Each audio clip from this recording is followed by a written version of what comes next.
ay u yara taqaanay inay adag tahay laakiin waxa jira wal iska lifaa kalifku oo waxa aad u adag hadii adigoo nool oo jooga oo dunida ku nool magacaagii dad waxa weeyaan sidii ay ahayd aan loo isticmaalin waxyaabaha la kalifayno joogna waxa ka mid ah gudoomiyaha xisbiga wadani ahna gudoomiyaha baarlamaanka wuxuu aad ugu tiirsaday iyadoo waxa weeyaan ay dhalinyaro tareeyar la joogto iyo waxa weeye hogaamiyihiisa xisbiga xirsi inay beeshii aan madoobay iyagoo aad ugu celinaya ku soo biireen dhammaantood waa dimuqraadiyaddu waxayna faraysaa in qofku xisbiga doono ku biiri karo isagoo mabaadidiisa sita laakiin aanu ka been abuuran cid isagoo reer sheegan reer waxa sheegan kara oo mandate u haysta sida caawo kale markaan dhammaantii cuqaashiisii waxgaradkiisii odayaashiisii haweenkiisii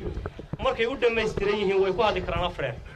laakiin inta laba qof saddex qof loo yeedho in la yidhaahdo reerkii baa halkan noogu yimid waa arrin aad u adag weyn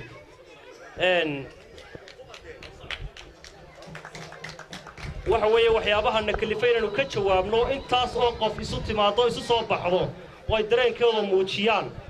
waxa weeye been abuurashada noocaasa ee lagu faanayo ee reeraan xusbigii taageersanayn inta laba saddex nin oo looga yeedhay laga hadliyey ee la yidhi reerkii wayna taageersan yihiin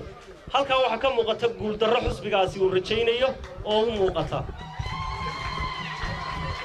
inay guuldarro uu rajaynayo waxay ku tusinaysaa dadka xafladda soo buuxiyey ee fadhiyey dee dad la wada garanayay bay ahaayeen may ahayn beeshii waxa weeyaan magaceeda meesha lagu shaambadaynayey labadii qof ee hadlay way ahaayeen annaga garanno ka maqraati kacana laakiin labada qof waxay ahayd inay mabaadidooda iyo qofnimadooda xusbiga ku taageeraan ee ummadan oo qabiila oo ciroole iyo carruur bale inay yidhaahdaan waxa weeye reer hebel baanu nahay taasaa kaliftay